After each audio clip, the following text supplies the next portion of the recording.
What's going on YouTube? Just wanted to do a quick video on my CL500.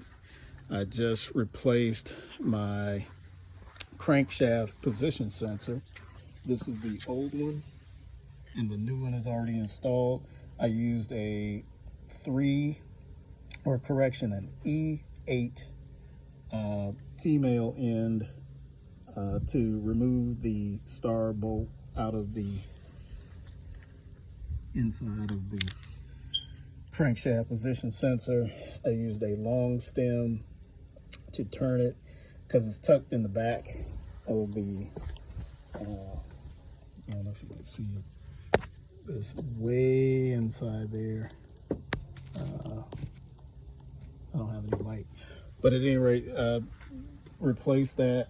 And what was happening is I got a P0355 error code, and in essence I looked at some of the other videos and they said that that was the culprit.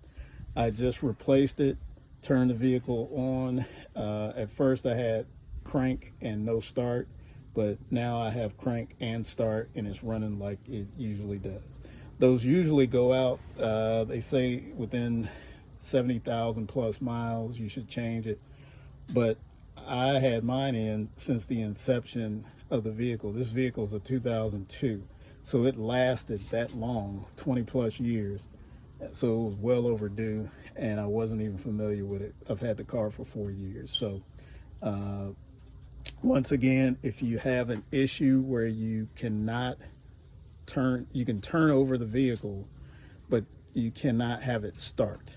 It will crank, but it will not start. That is most likely your culprit.